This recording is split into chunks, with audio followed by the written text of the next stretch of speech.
नमस्कार,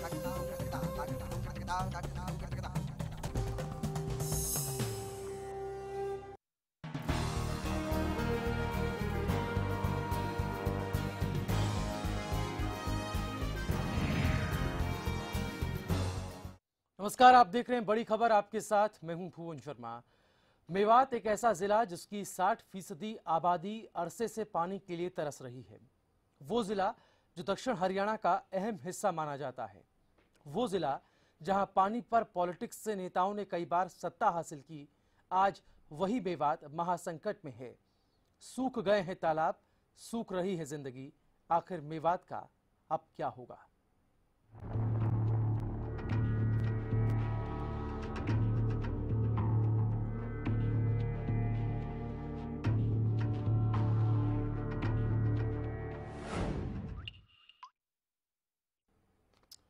पहले एक रिपोर्ट दिखाते हैं आपको, फिर बताएंगे कि मेवात आखिर क्यों पानी के नाम पर सूख रहा है।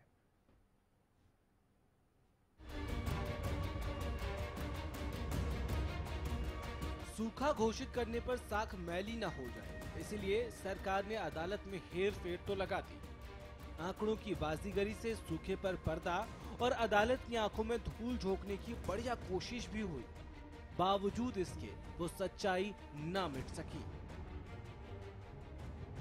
जो सरकार और सरकारी दावों की धज्जियां उड़ाने के लिए काफी है। हरियाणा में सूखे की स्थिति से इनकार करने वाली सरकार की आंखों में शायद शर्म का पानी भी सूख गया है। इसीलिए उसे प्यास से मरते मेवात की आह नहीं सुनाई पड़ती। खतरे में मेवात, मेवात में महासंकट। सूख जाएगा कोना कोना, प्यास से मरती जिंदगी, बूंद बूंद के लिए बेबसी। 12 साल से 60% प्यासी जनता का बोझ झेल रहा मेवात आज महासंकट झेल रहा है। पानी का विकराल अकाल मेवात की बची खुची सांसें भी छीन रहा है।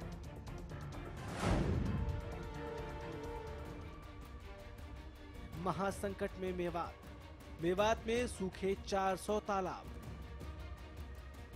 365 गांवों में मवेशियों के लिए भी पानी नहीं। जिला राजस्व विभाग की रिपोर्ट के मुताबिक 431 गांवों में से 66 गांवों में लोगों और मवेशियों के लिए बचा पानी। मेवात में साल 1996 से बने हुए हैं सूखे के हालात। जिले के 76 गांव में पानी नहीं होने के कारण खेती हुई खत्म। किसानों के लिए पीने लायक पानी भी नहीं। अंडरग्राउंड वाटर खारा होने की वजह से पीने लायक नहीं। बारिश नहीं होने से जमीन में पड़ी सूखे की दरारें। कई गांवों में सिंचाई के अभाव में सूखी खेती। 20 साल से मेवात में नहीं हुई अच्छी बारिश। जिले के करीब 60% गांवों में पीने का पानी नहीं। 2004 में शुरू की गई रेनीवेल योजना का 80% पानी लोगों को नहीं मिल रहा। अप्रैल में सीएम ने किया था मेवात का दौरा। सीएम के आने से पहले लोगों ने निकाली थी जल यात्रा। 2 दिन पहले ही मुख्य सचिव ने टास्क फोर्स को मेवात जैसे इलाके में पानी की सप्लाई को सुचारू रूप से चलाने के निर्देश दिए थे। हालात क्या हैं आपके सामने हैं। इससे पहले खुद सीएम खट्टर ने पानी का अकाल झेल रहे इलाकों में टैंकर से पानी सप्लाई करने का भरोसा दिया। पानी की बर्बादी करने वालों पर मोटा जुर्माना लगाने वाली सरकार अब तक मेवात की प्यास बुझाने के लिए हजारों तो दूर चंद लीटर पानी का इंतजाम भी नहीं कर सकी है। 2 तस्वीरें आपके सामने हैं। एक वो तस्वीर जब मुख्यमंत्री मनोहर लाल खट्टर की खातिर हजारों लीटर पानी बर्बाद हुआ, और एक ये तस्वीर जहां बूंद बूंद को मर रही है मेवात की जनता। सवाल ये है कि आखिर क्यों मेवात की प्यास पर गंभीर नहीं है सरकार। सूखे से झुलस रहे मेवात की सुनने वाला कोई क्यों नहीं। सरकारी टैंकर से पानी भेजने का वादा क्यों अधर में है? क्यों सरकार को मेवात का सूखा नजर नहीं आता? पानी के लिए तड़प रहे 66 गांवों की कौन सुनेगा? क्या ये हैं हरियाणा की प्यासी जनता के अच्छे दिन?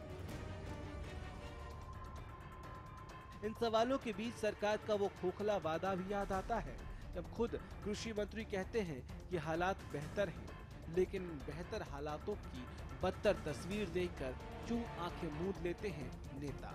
ये प्यासी जनता बखूबी जानती है। Bureau report, Haryana news. तो इस पूरी रिपोर्ट में आपने मेवात का पानी को लेकर सूरत हाल देखा, समझा। जिला राजस्व विभाग की रिपोर्ट, यानी कि सरकारी रिपोर्ट, सरकारी आंकड़े। हमारे साथ अमित नेहरा जी हैं, पॉलिटिकल एक्सपर्ट, इस वक्त स्टूडियो में। अमित जी, स्वागत है आपका। और पहला सवाल यही है कि मेवात 1996 से लेकर आज तक दक्षिण हरियाणा का एक छोटा सा हिस्सा जो पानी के लिए, पानी की हर एक बूंद के लिए तरस रहा है, क्या वजह है कि यहाँ पर सूखे के हालात घटने के बजाय, सूखे के हालात का समाधान होने के बजाय यहाँ पर सूखे के हालात और विकराल होते जा रहे हैं? जो रिपोर्ट है उसमें 431 गांव में से 66 गांव में ही सिर्फ पानी बचा है जिसका इस्तेमाल मवेशी और लोगों के लिए किया जा सकता है। और जहाँ जहाँ पानी की कमी है, जहाँ जहाँ पानी थोड़ा बहुत आता भी है, अंडरग्राउंड वाटर इतना खारा है कि लोग उसको पी नहीं सकते, उससे और अर्थेनिया जैसी जो इससे जुड़ी जो बीमारियां हैं वो सामने आ जाती हैं। क्या लगता है आपको? देखिए भुवनेश, मैं तो ये समझता हूँ कि ये सिर्फ मेवात की समस्या नहीं है, पूरे दक्षिण हरियाणा की समस्या है। और दक्षिण हरियाणा की भी छोड़ दीजिए, ज़्यादातर हरियाणा की समस्या पेयजल की है। और देखिए, औसत जो हरियाणा का है भूजल स्तर का, वो 18 मीटर के आसपास है। लेकिन मेवात में ये 34 से 35 मीटर तक नीचे है।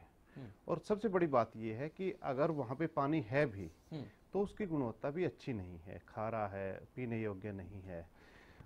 मेवात के साथ जब गुड़गांव का अंग था मेवात, तब भी कोई खास अच्छा नहीं था वहाँ पे। पानी का जो संकट था वो इसी तरह था।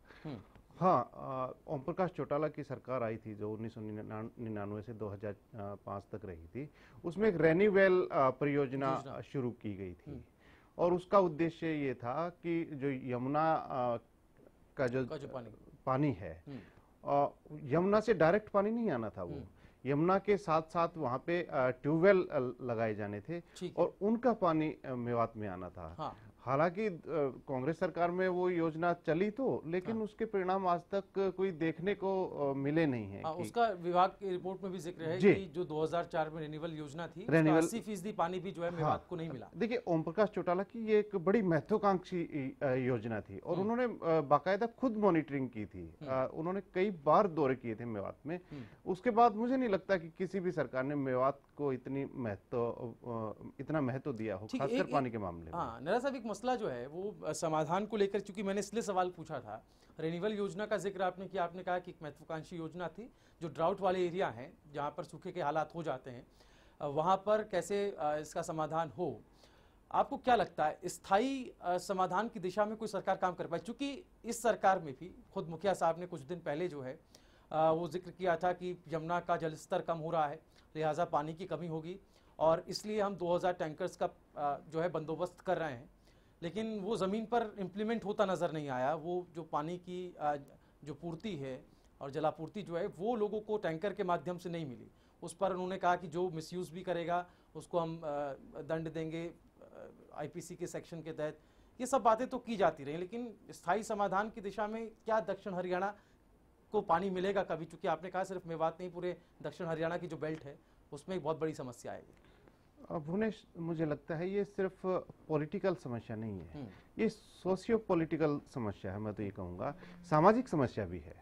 सिर्फ हम राजनीतिक समस्या नहीं कह सकते। ठीक है।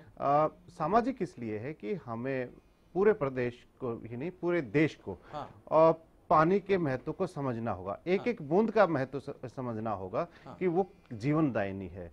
हम इजराइल एक छोटा सा देश है और उसकी जो स्थिति है वो मरुस्थल की है, जो भौगोलिक स्थिति है, पानी की बहुत तंगी है। यहाँ तक कि समुद्र के पानी को शोधित करके प्रयोग में लाया जाता है।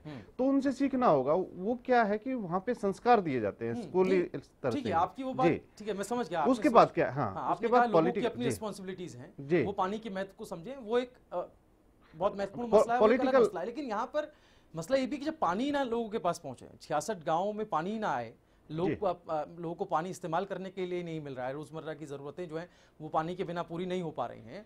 जो टैंकर का वायदा किया गया था जनता तक पहुंचाने का, वो टैंकर्स नहीं पहुंच पा रहे हैं। यहाँ मसला ये भी है कि सरकार जो है उस मोर्चे पर कहीं ना कहीं चूक रही है, प्रशासनिक जिम्मेदारी पूरी नहीं हो पा रही। लिहाजा देखिए भुवनेश, अप्रैल माह में 900 गांवों में 2000 टैंकर भेजने का सरकार ने निर्णय लिया था कि हम 2000 टैंकर भेजेंगे। लेकिन ऐसा कोई कैरिकुलम नहीं बनाया गया था कि किस गांव को कितने टैंकर दिए जाएंगे और कितने चक्कर लगेंगे उनके। तो ये सारी चीजें है ना, इनका एक व्हाइट पेपर होना चाहिए मेरे हिसाब से। तो कि आगे क्या, ये अस्थायी बंदोबस्त है, स्थायी बंदोबस्त किया जाना चाहिए। और खासकर एक मेवात की बात चली है, तो मैं एक और बात कहूंगा कि मेवात में सिर्फ एक ही बड़ी नहर है, जो गुड़गांव कैनाल जिसका नाम है, उसके अलावा और कोई नहर है नहीं। तो यहाँ पे नहरों का भी जाल बिछाया जाना चाहिए, जिससे पानी की उपलब्धता। हाँ, मैं यही सवाल मेरा था कि समाधान हो सकता है। जी बिल्कुल हो सकता है। और उसके लिए एक और है, जिसके लिए पूरे देश को हरियाणा का साथ देना होगा, वो है SYL मुद्दा। SYL मुद्दा अगर सुलझ जाता है, ठीक है, तो हरियाणा को उसके हिस्से का पर्याप्त पानी मिल जाएगा और उसको पूरे प्रदेश में समान रूप से बांट दिया जाएगा। खासतौर पर दक्षिण हरियाणा को भी उसका लाभ होगा। हमारे साथ बीरेन्द्र सिंह चौहान, बीजेपी के प्रवक्ता, फोन लाइन पे हैं। बीरेन्द्र सिंह जी, मेरी आवाज सुन पा रहे हैं आप? जी बिल्कुल। जिला राजस्व विभाग की रिपोर्ट है जिसमें 431 गांवों में से 66 गांव मेवात के, जहां पर सिर्फ लोगों और मवेशियों के लिए पानी बचा है, और जो दूसरे गांव हैं उनमें पानी की, आप समझ सकते हैं, एक विकराल संकट की स्थिति है। हमने देखा कि कुछ दिन पहले खुद मुख्यमंत्री साहब ने ट्वीट करके ये बात कही थी कि हम जब तक SYL और यमुना का जल स्तर थोड़ा उठ नहीं जाता, तब तक हम 2000 टैंकर जो है वो पहुंचाएंगे। अब जो है गांव जो कई सारे मेवात के हैं जो सूखे से जूझ रहे हैं, जल संकट से जूझ रहे हैं, वहां पर लोगों के पास पानी नहीं पहुंच पा रहा है। इसका समाधान कैसे होगा? वहां के लोग कब राहत की सांस ले पाएंगे? देखिए, सरकार की कमिटमेंट, जो मुख्यमंत्री महोदय ने कही बात, या समय समय पर अन्य लोग भी सरकार की तरफ से कहते रहे हैं कि संकट सबको दिखता संकट है, उसका तत्काल इस तरह का भी कोई समाधान नहीं है कि जादू की छड़ी घुमाकर और दक्षिण हरियाणा को या मेवात को जलमग्न कर दिया जाए। जो सामने संकट पड़ा है उसका तात्कालिक समाधान, चाहे वो टैंकर वाला। मैं आ रहा हूँ बीरेन्द्र सिंह आपके पास वापस। इस बीच एक और हम बड़ी खबर का रुख कर लेते हैं। बड़ी खबर, सरकार ने 7 अधिकारियों को निलंबित किया। ये बड़ी खबर चंडीगढ़ से हम आपको बता रहे हैं। अलग अलग विभाग के, अलग अलग डिपार्टमेंट के ये 7 अधिकारी हैं। सीएम विंडो की शिकायत पर लापरवाही बरतने का आरोप इन अधिकारियों पर, और उसके बाद ये कदम निलंबन का सरकार ने उठाया। 7 अधिकारियों को निलंबित कर दिया। बड़ी खबर आपको चंडीगढ़ से बता रहे हैं। अलग अलग डिपार्टमेंट के, विभाग के ये 7 अधिकारी हैं जिन पर ये कार्रवाई हुई है। सीएम विंडो की शिकायत पर लापरवाही बरतने का आरोप इन अधिकारियों पर था, जिसके बाद ये कड़ी कार्रवाई सरकार की तरफ से की गई। 7 अधिकारियों को निलंबित कर दिया गया जो कि अलग अलग विभाग से ताल्लुक रखते हैं। चंडीगढ़ से ये बड़ी खबर हम आपको बता रहे हैं। अलग अलग विभाग के 7 अधिकारी जिनके खिलाफ ये कड़ी कार्रवाई हुई है। दरअसल सीएम विंडो पर जो शिकायत आई थी उस पर लापरवाही बरतने का आरोप लगा इन 7 अधिकारियों पर। उसके बाद ये कड़ी कार्रवाई सरकार की तरफ से की गई। चंडीगढ़ से बड़ी खबर, जहां अलग अलग विभाग के 7 अधिकारियों पर सरकार ने कार्रवाई की है, निलंबित कर दिया है। ज्यादा जानकारी के लिए सीधा रुख करते हैं चंडीगढ़ का। हमारे विशेष संवाददाता राकेश गुप्ता इस वक्त हमारे साथ फोन लाइन पे हैं। राकेश, क्या जानकारी मिल पा रही है? सीएम विंडो पर ये किस तरह की शिकायतें थी और कैसी लापरवाही इन अधिकारियों ने बरती जिसके बाद ये कड़ी कार्रवाई की गई? देखिए, जिस तरह की जैसे कि जानकारी दी गई है, ये अलग अलग विभागों के जो हैं 7 अधिकारी हैं। इनमें जो है डिप्टी लेबर कमिश्नर हैं, तहसीलदार हैं, पावर डिपार्टमेंट के एक्सियन हैं, मेडिकल ऑफिसर हैं, बीडीओ हैं, और जो है अलग अलग विभाग, जैसा मैंने पहले बताया कि अलग अलग विभागों के अधिकारी हैं। और आज जो बैठक हुई है सीएम विंडो पर आने वाली शिकायतों को रिव्यू करने के लिए, क्योंकि आप जानते हैं कि जब ये सरकार आई थी तो एक सीएम विंडो बनाई गई थी, उस पर लोगों को इनवाइट किया गया था, उनकी कोई कंप्लेंट हो, कोई भ्रष्टाचार की शिकायत हो तो वे अपना फ्रीली जो है इस पर अपनी शिकायतें दे सकते हैं। लेकिन इस विंडो के शुरू होने के बाद इस तरह की शिकायतें आम हुई कि इन पर चलिए कार्रवाई। बेहद शुक्रिया राकेश आपका इस तमाम जानकारी के लिए। तो सीएम विंडो पर जो आई शिकायतों को हल्के में लिया गया, लापरवाही बरती गई और उसके खिलाफ जो है सरकार ने इन 7 अधिकारियों को निलंबित कर दिया गया है। फिलहाल बड़ी खबर में रुक रहे छोटे से ब्रेक के लिए, लेकिन ब्रेक के उस पार बड़ी खबर में चर्चा मेवात के ऐसे कई गांवों की जहां पर जल स्तर जो है बिल्कुल खत्म हो गया है और यहां पर कहीं ना कहीं सूखे के हालात जो हैं वो सामने। छोटा सा ब्रेक ले रहे हैं, ब्रेक के बाद जल्द होंगे हाजिर।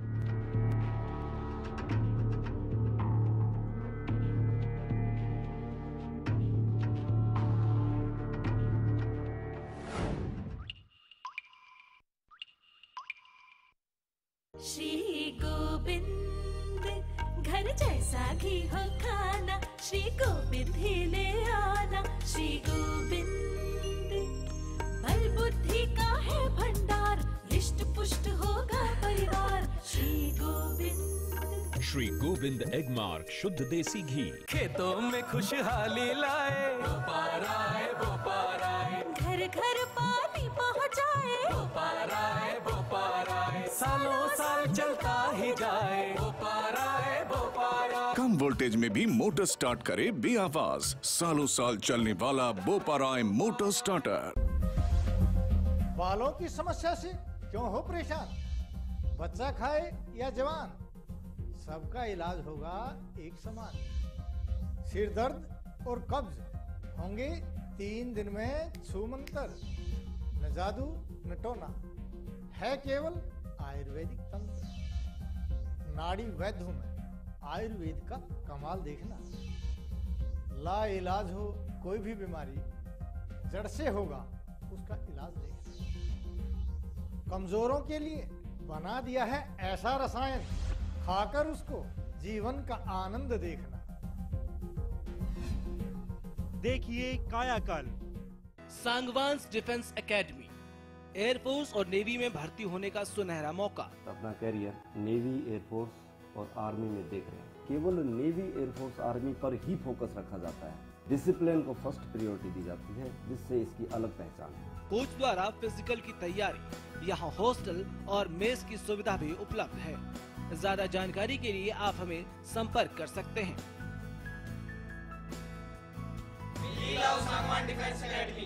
शेखावटी डिफेंस एकेडमी डूनलोड राजस्थान, जहां कराई जाती है school plus degree plus defence की तैयारी। राजस्थान के सर्वश्रेष्ठ रिटायर्ड सैन्य अधिकारियों द्वारा प्रवेश प्रारंभ।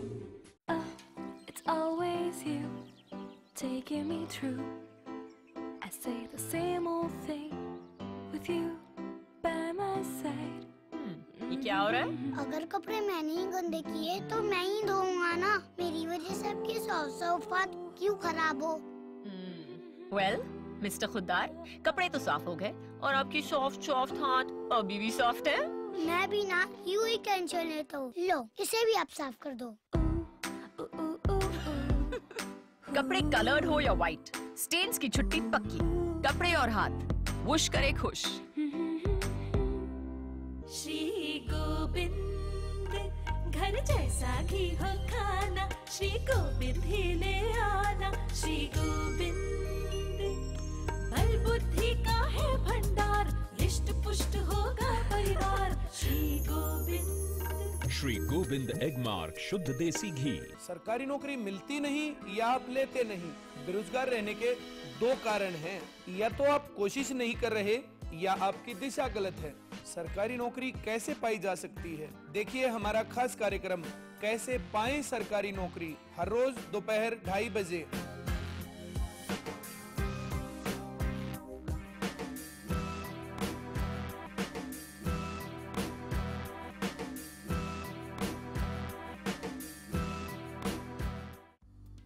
सिरसा में अब खत्म हुआ अंतर्राष्ट्रीय स्तर की शिक्षा का इंतजार। MDLR ग्रुप लेकर आए हैं MDK इंटरनेशनल स्कूल। हरियाणा के हरित क्षेत्र सिरसा में विश्व स्तरीय शिक्षा की खास पहचान। MDK international school Cambridge university London से जुड़े सिरसा के इस पहले रेसिडेंशियल कम डे बोर्डिंग स्कूल के डायरेक्टर हैं कैम्ब्रिज एग्जाम्स के आकलनकर्ता मिस्टर लॉरेंस फ्रे। विश्व स्तरीय शिक्षा के साथ MDK स्कूल में है एयर कंडीशन कैंपस और दूसरी आधुनिक जरूरी सुविधाएं, पुस्तकों से परिपूर्ण लाइब्रेरी और एक स्पेशियस कैफेटेरिया जिसमें बच्चों के लिए मिलेगा हेल्दी खाना। MDK इंटरनेशनल स्कूल की विश्व स्तरीय खेल एवं अन्य सुविधाएं आपके बच्चों का स्वास्थ्य एवं चहुमुखी विकास सुनिश्चित करती हैं। तारकेश्वरम धाम के नजदीक रानिया रोड, सिरसा में। अधिक जानकारी के लिए संपर्क करें।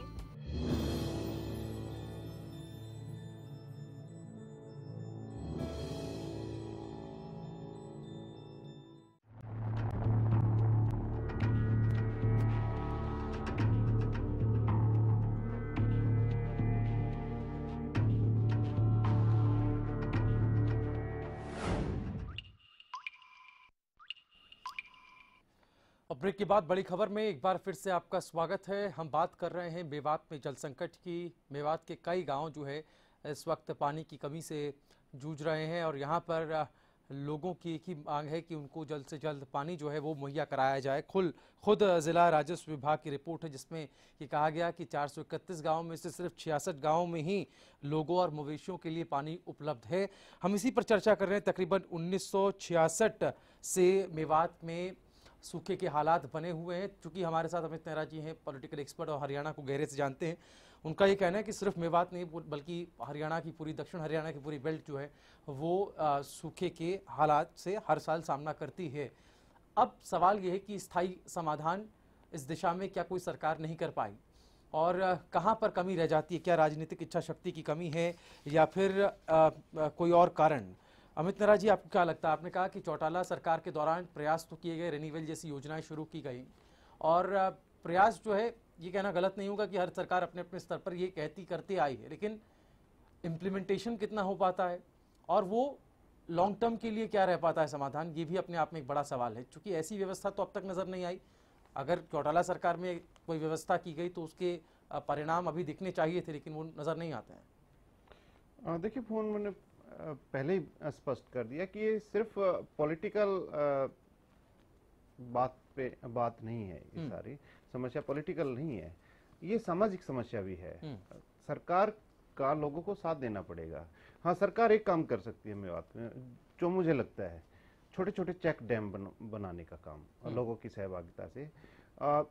अरावली का ज्यादातर हिस्सा मेवात में पड़ता है जी। और जो फुट हिल है, जो नीचे का इलाका है, वहां पे छोटे छोटे बांध बना दिए जाएं और उसमें जो बारिश होती है उसका पानी रोक दिया जाए तो निश्चित तौर पे जल स्तर ऊपर उठेगा और पानी की गुणवत्ता भी बढ़ेगी।